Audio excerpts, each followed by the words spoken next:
আকাশ আমার ছাত্র, প্রায় প্রাপ্তবয়স্ক। পড়াশোনার জন্যই সে আমার বাসায় উঠেছিল। প্রথম দিন থেকেই তার চোখে আমি অদ্ভুত এক মনোযোগ দেখেছিলাম, ঠিক ভয়ের নয়, আবার নির্লিপ্তও নয়, যেন সে আমাকে বোঝার চেষ্টা করছে। আমি প্রথমে সেটাকে শ্রদ্ধা ভেবেছিলাম, একজন ছাত্রের শিক্ষকের প্রতি স্বাভাবিক কৃতজ্ঞতা। কিন্তু দিন যত গড়িয়েছে আমি টের পেয়েছি সে শুধু পড়াশোনার জন্য পাশে থাকে না। আমি রান্নাঘরে গেলে সে বই হাতে সেখানে আসে, বারান্দায় দাঁড়ালে কিছুক্ষণ পর তাকেও দেখা যায়। রাতে পড়ার সময় সে নীরবে একই টেবিলে বসে থাকে, কোনো অপ্রয়োজনীয় কথা বলে না, কিন্তু তার চুপ করে থাকা চোখগুলো কথা বলে। আমি নিজেকে বহুবার বোঝাতে চেয়েছি যে এটা আমার ভুল ধারণা, হয়তো একাকিত্ব থেকেই এমন ভাবনা আসছে। তবু মন মানে না, কারণ আমি দেখেছি সে আমার ক্লান্তি বুঝে ফেলে, চা বানিয়ে এনে দেয়। আমার কণ্ঠ ভারী হলে পড়া থামিয়ে বলে, আজ থাক। আমি তখন অবাক হই, একজন ছাত্র কিভাবে এতটা খেয়াল রাখতে পারে। ধীরে ধীরে আমার দিনের অভ্যাস বদলাতে শুরু করে। আগে যেসব কাজ একা করতাম সেখানে এখন তার উপস্থিতি স্বাভাবিক হয়ে যায়। রাতে ঘুমানোর আগে আমি ভাবি, কখন থেকে তাকে পাশে থাকা মানুষদের তালিকায় ঢুকতে দিলাম। উত্তর পাই না, শুধু অনুভব করি আমি আর আগের মতো নির্লিপ্ত নই। তার পায়ের শব্দ শুনলে বুকের ভেতর অদ্ভুত এক নড়াচড়া হয়। আমি জানি এটা বিপজ্জনক ভাবনা, তাই নিজেকে সামলাই, তবু সত্যটা অস্বীকার করতে পারি না। সেও আমাকে পছন্দ করে, সেটা আমি তার চোখে, তার নীরব যত্নে, তার অকারণ অপেক্ষায় পড়ে ফেলেছি। আর সবচেয়ে বড় সত্য হলো, একসময় আমি বুঝে গেছি আমিও তাকে পছন্দ করতে শুরু করেছি। এই বাড়িতে আমরা এখন একই ঘরে থাকি, আলাদা বিছানা, আলাদা জীবন, তবু মাঝখানে দাঁড়িয়ে থাকা দূরত্বটা প্রতিদিন একটু একটু করে ছোট হয়ে আসছে। আমি জানি সামনে প্রশ্ন আসবে, সমাজের, নিজের, তার ভবিষ্যতের, কিন্তু এই মুহূর্তে আমি শুধু একজন মানুষ যে নিজের অনুভূতির ভার বহন করতে শিখছে, নীরবে, ধীরে, খুব সাবধানে। একই ঘরে থাকা বিষয়টা শুরুতে ছিল প্রয়োজনের অজুহাত। বাড়িতে অতিরিক্ত রুম ছিল না, পড়াশোনার সুবিধার কথা ভেবে আমি নিজেই বলেছিলাম। তখন মনে হয়নি এর ভেতরে এত অনুভূতির ঢেউ লুকিয়ে আছে। রাতের নীরবতা যখন ঘন হয়ে আসে, বাতি নিভে গেলে আমি তার নিঃশ্বাসের শব্দ শুনতে পাই। খুব স্বাভাবিক, তবু সেই শব্দ আমাকে অস্বস্তিতে ফেলে, কারণ আমি জানি আমি আর তাকে কেবল ছাত্র হিসাবে দেখছি না। সে রাতে পড়তে পড়তে হঠাৎ কোনো প্রশ্ন করে, আমি উত্তর দিই, কিন্তু চোখ সরাতে পারি না। তার চোখে যে আগ্রহ, সেটা বইয়ের লাইনের জন্য নয়, সেটা আমার কণ্ঠ, আমার উপস্থিতি, আমার অস্তিত্বের জন্য। একদিন সে বলেছিল, ম্যাডাম, আপনি পাশে থাকলে পড়াটা সহজ লাগে।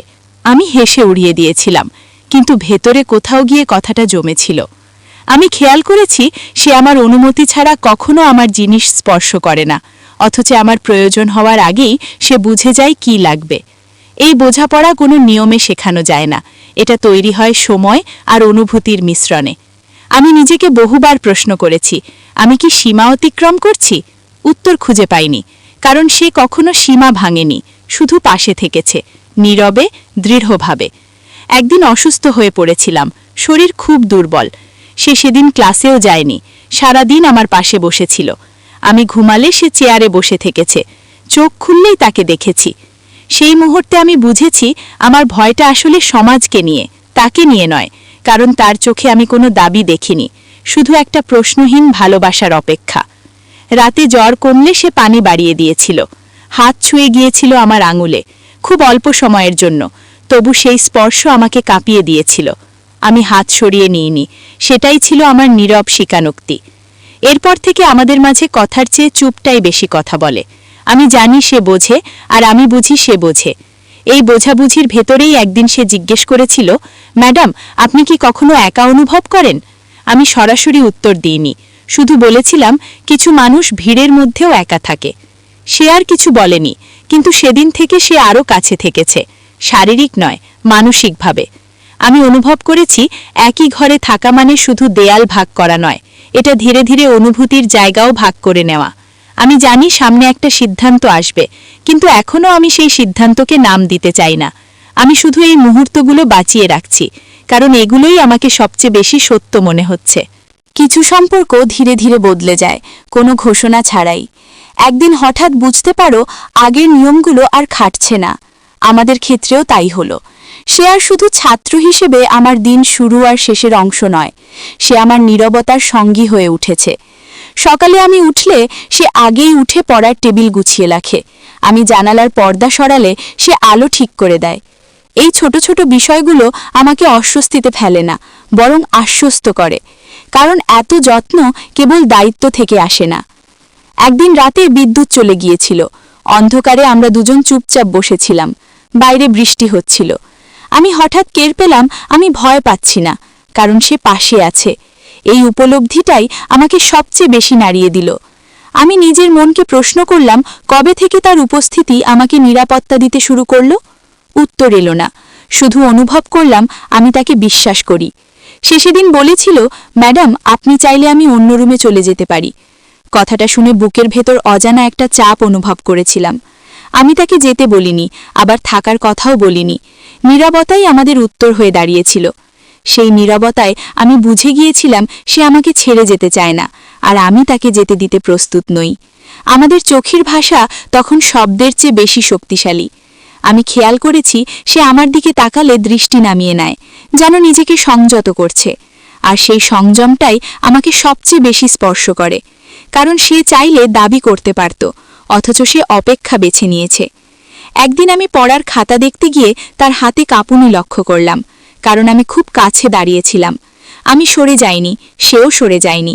সেই মুহূর্তে আমরা দুজনেই বুঝে গিয়েছিলাম সীমারেখাটা খুব পাতলা হয়ে এসেছে। আমি রাতে ঘুমাতে গিয়ে অনেক ভেবেছি, আমি কি ভুল করছি, নাকি দেরিতে হলেও নিজের অনুভূতিকে স্বীকার করছি। সমাজের চোখে হয়তো এর কোনো গ্রহণযোগ্য নাম নেই, কিন্তু অনুভূতির কাছে যুক্তি অনেক সময় পরাজিত হয়। আমি জানি সে আমাকে ভালোবাসে, সেটা তার আচরণে লেখা। আর আমি জানি আমিও আর অস্বীকার করতে পারছি না। একই ঘরে থাকা এখন আর কেবল বাস্তবতার সিদ্ধান্ত নয়, এটা আমাদের অঘোষিত চুক্তি, যেখানে আমরা দুজনেই জানি এই কাছাকাছি থাকা আমাদের শক্তি দিচ্ছে, আবার ভয়ও দিচ্ছে।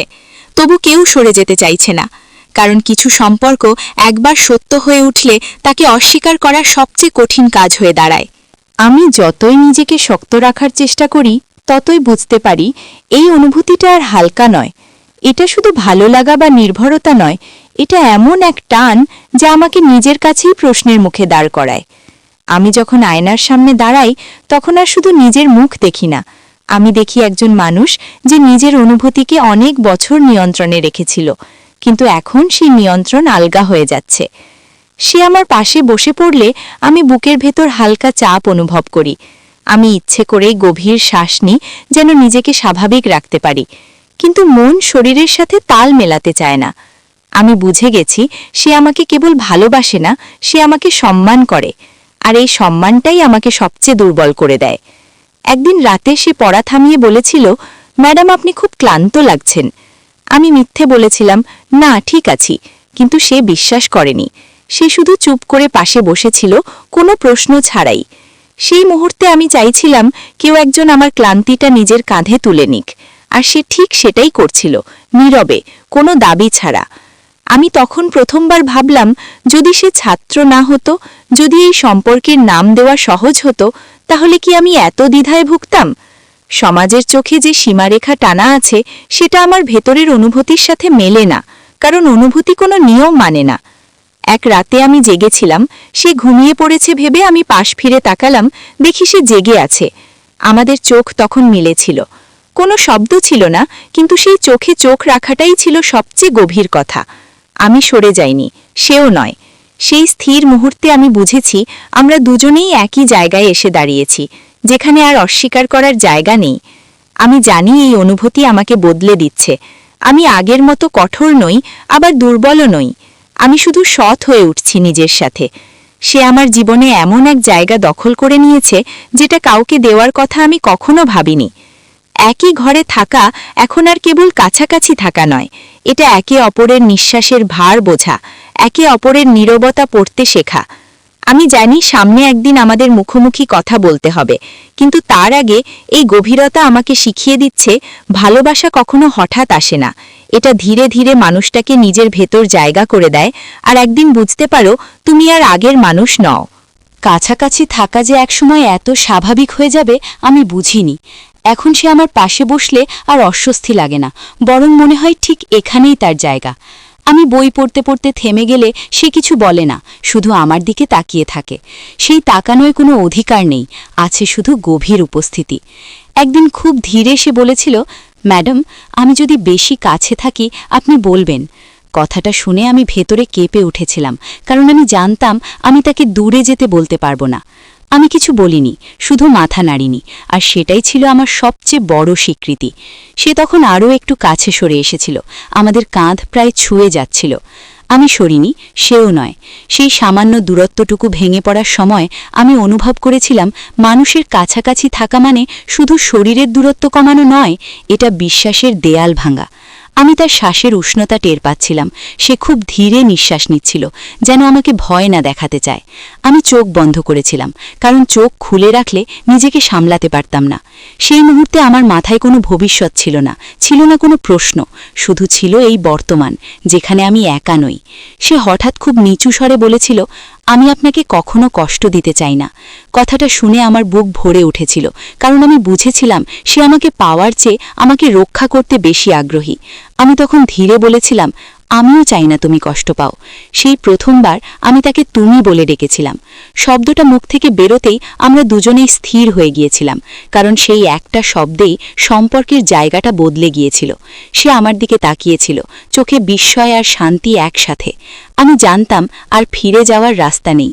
আমরা তখন এত কাছে ছিলাম যে মাঝখানে কোনো দেয়াল ছিল না, তবু আমরা নিজেদের সংযত রেখেছিলাম, কারণ এই সংযমই আমাদের সম্পর্ককে সুন্দর করে তুলছিল।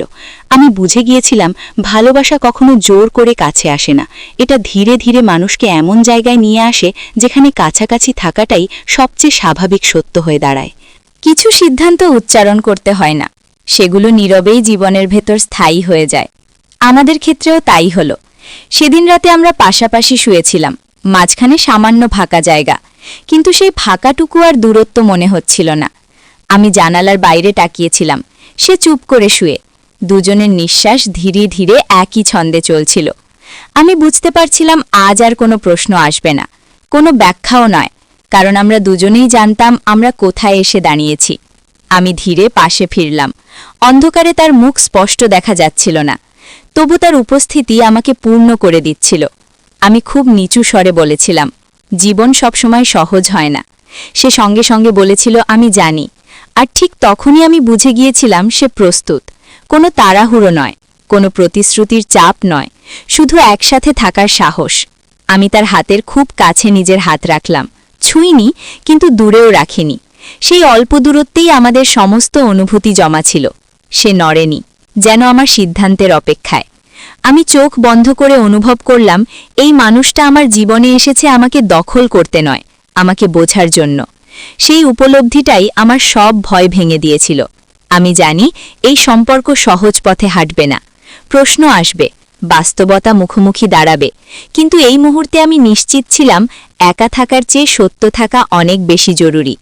আমরা সেদিন কোনো বড় কথা বলিনি, শুধু পাশাপাশি থেকে ঘুমিয়ে পড়েছিলাম। কিন্তু সেই রাতের পর আমি আর আগের মানুষ ছিলাম না। সে আর শুধু আমার ছাত্র নয়, সে এমন একজন মানুষ যে আমার নীরবতাকে নিজের করে নিয়েছে, আর আমি এমন একজন যে প্রথমবার নিজের অনুভূতিকে অস্বীকার করেনি। সকাল হলে আমরা একই ঘরে উঠেছিলাম, একই আলোয় দিন শুরু হয়েছিল। বাইরে পৃথিবী যেমন ছিল তেমনই ছিল, কিন্তু আমাদের ভেতরে কিছু বদলে গিয়েছিল, স্থায়ীভাবে, নিঃশব্দে, গভীরভাবে।